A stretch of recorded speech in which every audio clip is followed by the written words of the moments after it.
1. You will hear the introduction to a lecture on consumer habits. First, you have some time to look at questions 1 to 4.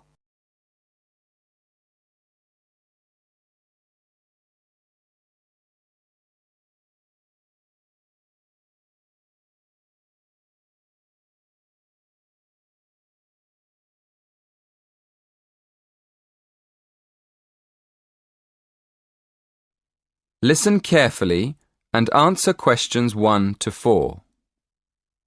Good evening, everyone. This evening, I'm going to continue last week's lecture by talking more about how people spend their money. First of all, I'm going to compare how people of different age groups spend their cash. You probably know that there's a lot of difference between what young people do with their money, how families spend their money, and what more mature people do. Secondly, I want us to think about what we imagine men and women spend their money on. And then, I'm going to look at male and female spending patterns and see whether we were right. OK, to start with, let's divide the population into 3 sections. Let's say young people up to the age of 30 in the first group. Then, let's put families in the 30 to 55-year-old group. So that puts adults over 55 in the mature group. Does that make sense? Before you hear the rest of the conversation, you have some time to look at questions 5 to 10.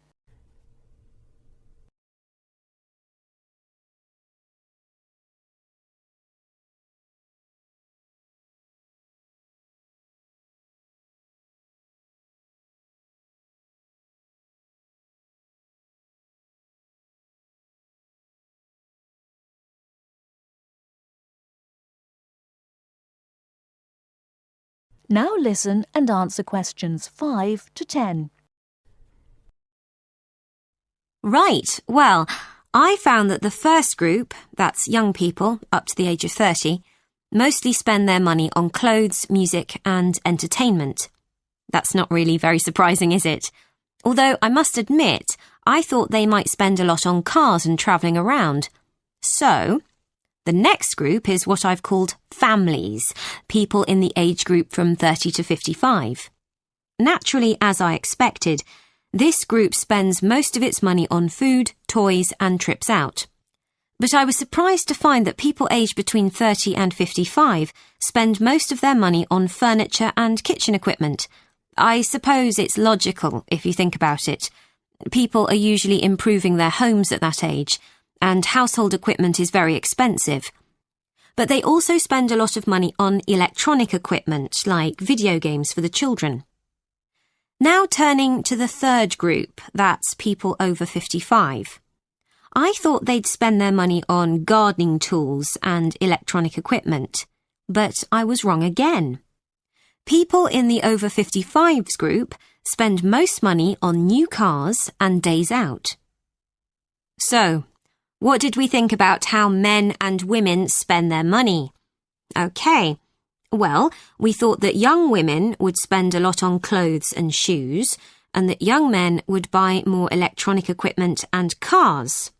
Well, when we look at the figures, we can see that we were right about the men. Young men spend twice as much as women on cars and computers. But, and this is interesting, we were wrong about the women. I was surprised to find that young women spend much more on beauty treatments than they do on clothes and shoes. So we'll have to think about that again. And there's another interesting fact about young women. It looks as though young women are much more concerned about their diet than men. We found that although young women don't spend as much as men on eating out, they do spend a lot more on organic foods than young men. That is the end of part 1. You now have half a minute to check your answers.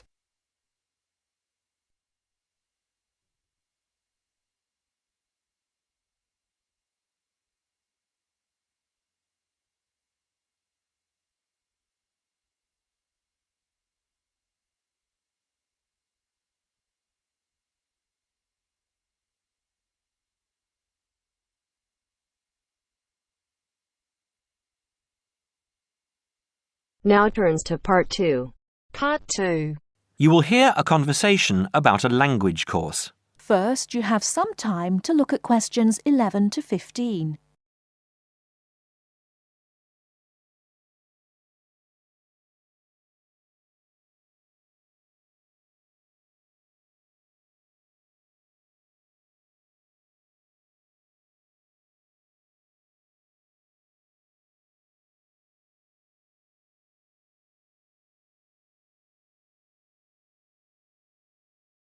Now, listen carefully and answer questions 11 to 15. Peterson. John Peterson. Could you spell that for me, please, Mr. Peterson? P-E-T-T-E-R-S-S-O-N. That's a double T and a double S. Am I right? That's right.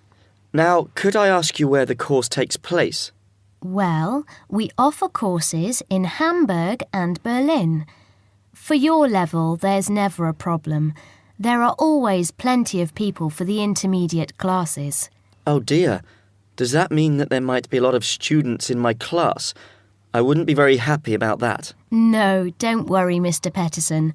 The maximum class size is 12, but I've never known there to be more than 9 or 10 in a class. It could even be 5 or 6. Good. Actually, I'd prefer to study in Berlin. And how long is the course? 3 weeks, 5 hours a day. 2 hours only on Saturday.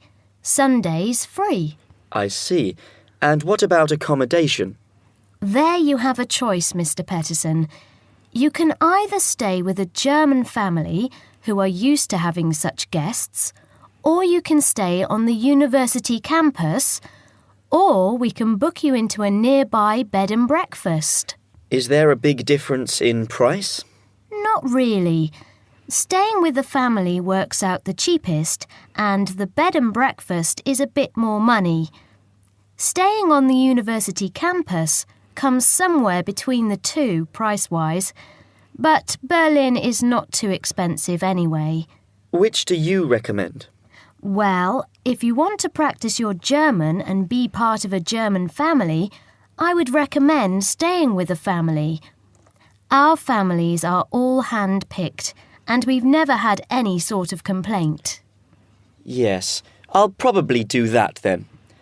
What are the dates of the course? The first summer course starts on the 1st of June in Hamburg and a week later in Berlin, which is what would concern you as you have chosen the Berlin course. That's the 8th of June.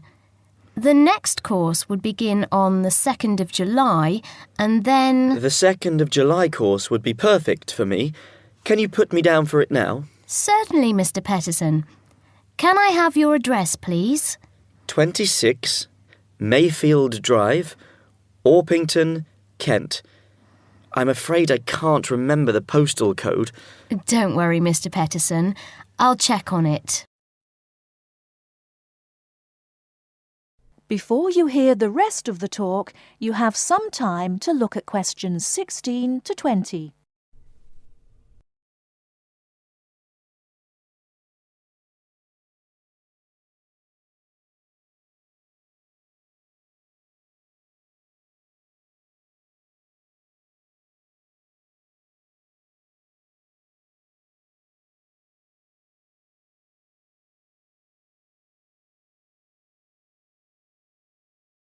Now listen and answer questions 16 to 20.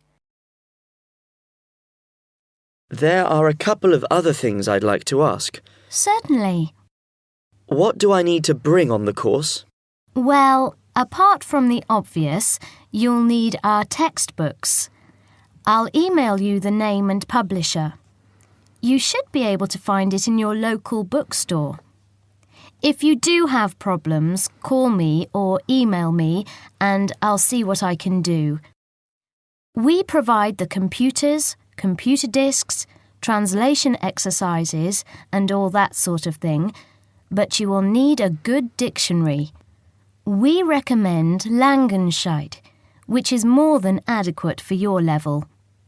You don't have to go and spend a lot of money on an expensive dictionary. Not yet, anyway. Maybe you will when your German reaches a very high standard. That would be very nice.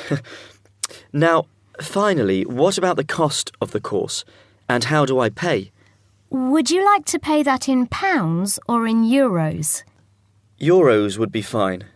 In that case, it's 550 euros. You can pay by credit card if you like. Oh dear, I'm afraid I haven't got a credit card. How else can I pay? That's not a problem, Mr. Peterson. You can pay by bank transfer. Fine. By the way, I forgot to mention I am a full-time student. Have you got a student card? Oh, yes. Then that does make a difference, you'll be pleased to hear. You are entitled to 35% off the full price. And if you can persuade a few people to join you, it would work out even cheaper. How do you mean exactly? Well, for every 5 people you find, 1 goes free. In other words, if there are 6 of you, you get 1 free course. Of course, in reality, you would divide up the savings amongst you, presumably. Right. Well, I'll see what I can do. Thank you. Not at all, Mr. Peterson, and I'm sure you'll enjoy the course. There are, of course, sightseeing possibilities. Would you like me to send you our brochure describing them? Yes, thank you. I'd appreciate that. Anyway, thanks for your help. If I want to call back, who do I ask for? Susanna. I'm here most of the time. That is the end of part 2. You now have half a minute to check your answers.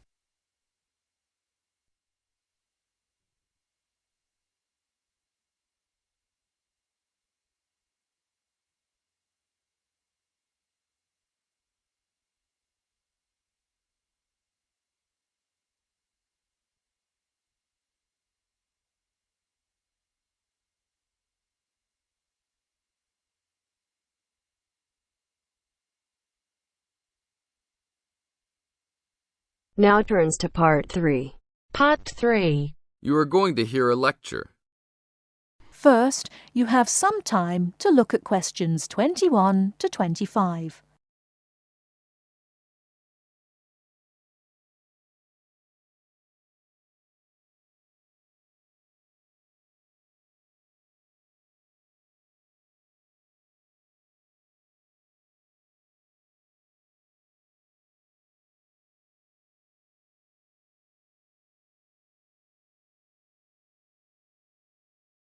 Now, listen carefully and answer questions 21 to 25.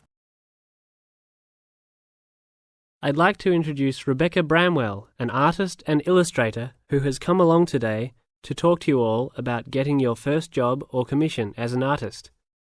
Over to you, Rebecca. Thank you for inviting me. I remember when I graduated back in 1983, I was very excited about getting my first commission. My degree was in fine art, and I'd worked long and hard to get it. I was an enthusiastic student, and I never found it difficult to find the incentive to paint. I think as a student... Now turn to Section 4. Section 4. You will hear a lecture about staying healthy in university. First, you have some time to look at questions 33 to 40. London being settled by the Romans explains their lust for blood. By about AD 200, the administration of Britain was divided in 2. York became the capital of Britannia Inferior and London of Britannia Superior. Around the same time, the city also acquired its famous walls, probably about 20 foot high. Why did they build such high walls? It was a protective measure which may have been due to civil war, initiated when Governor Claudius Albinus tried to claim the imperial crown in Rome. Was paganism still predominant then? Yes, but Christianity appears to have reached the province at an early date, and only a year after the religion became officially tolerated in the empire. London had its own bishop. Restitutus, who is known to have attended the Imperial Council of Al. You really delve deep. I think you'll do well on your tutorial paper. Good luck, David. Thanks.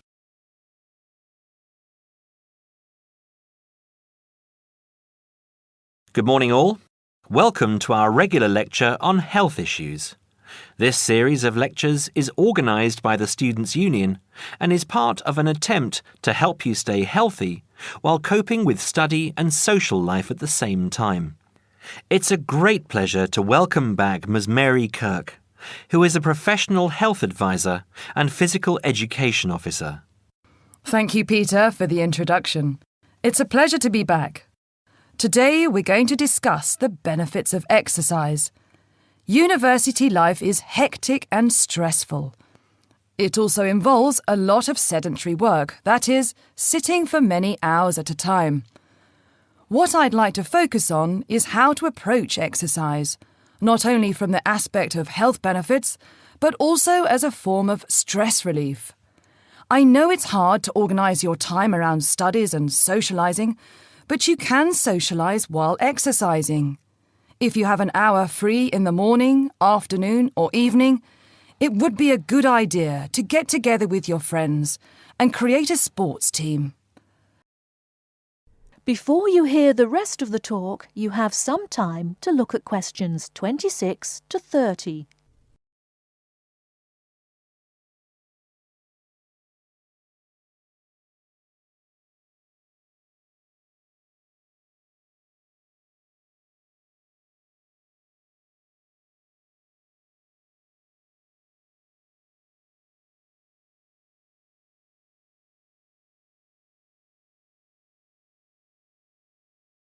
Now listen and answer questions 26 to 30. The grounds of the university are ample enough to support every student's need to become active. There are also readily available facilities at your disposal, such as a football field, tennis and badminton courts. There's also a swimming centre, and within that building is a gymnasium, with a variety of programs such as aerobics and weight training. If the idea of attending one of these facilities seems daunting, then you can walk along the river. Oh, and that reminds me, the university also offers rowing. If there is a sport that you're interested in that's not on offer, you can approach either your student union representative or speak with Sports Administration Manager, Mr. Lawrence Cavendish. Now, I want to talk about why exercise is beneficial, physically and emotionally. The obvious results are physical. You can keep fit by using muscles that ordinarily don't get used in the classroom. The health benefits are astronomical. You'll live longer, be happier, and look good.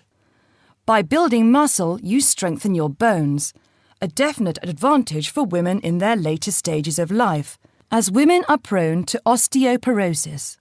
It also strengthens your heart. Yes, don't forget your heart is a muscle, and the more exercise you do and the harder you work, the more blood is pumped from your heart to your brain.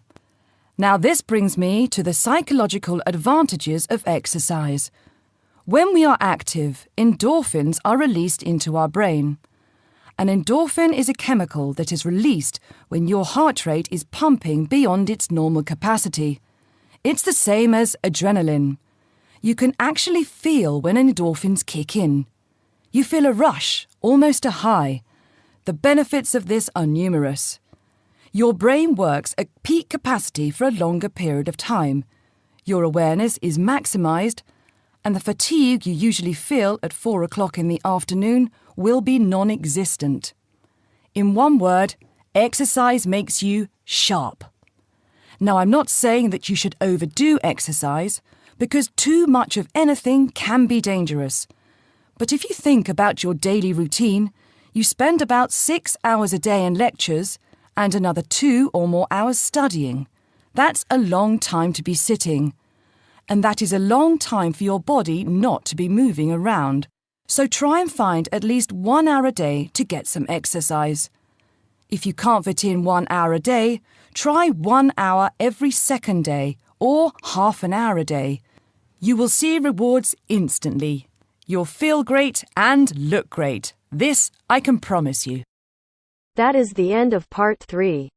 You now have half a minute to check your answers.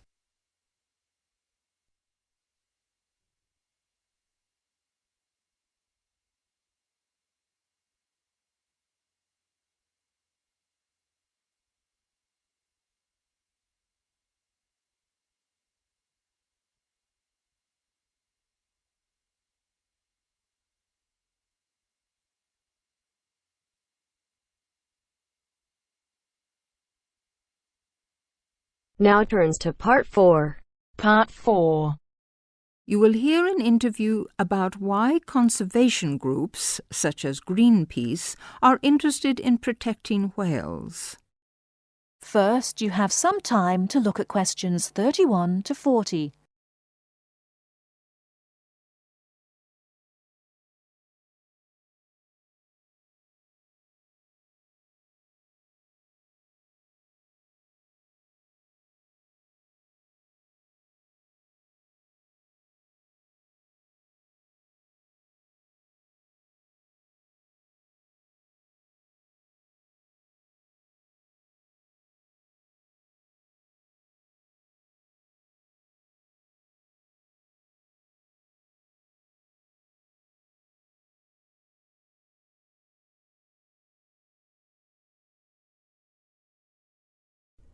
Now listen carefully and answer questions 31 to 40.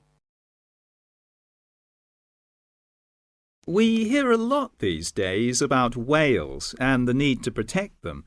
But when did this interest start? Because people have been hunting whales for centuries, haven't they? Yes, for at least 1,000 years. And there were no problems until this century, really.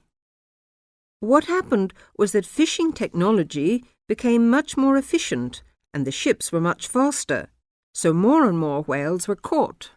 In the 1960s, the main whaling countries were killing more than 60,000 whales a year, and I think everyone began to realise that something had to be done.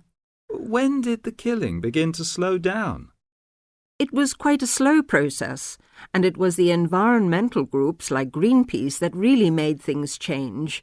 I mean, they set out to make people aware of the fact that whales were fast becoming extinct. But even now, we don't know if this interest has come too late. If you take the great blue whale, for example, which at 30 or 40 meters long is the biggest animal there has ever been, now there are perhaps about 2,000 or so left. In fact, they have been protected for quite a long time, but there is still no sign that their population is growing. Am I right in thinking that killing whales is against the law? Yes. In fact, there was an international agreement to stop killing whales, but there are 3 countries which still catch whales, and they are Iceland, Norway, and Japan. In fact, under the international agreement, they're allowed to catch whales for scientific research, and they use this as an excuse to carry on as they did before. What do they use the whale for? In Japan, it's quite a popular kind of food, and it's very traditional. That is the end of part 4. You now have half a minute to check your answers.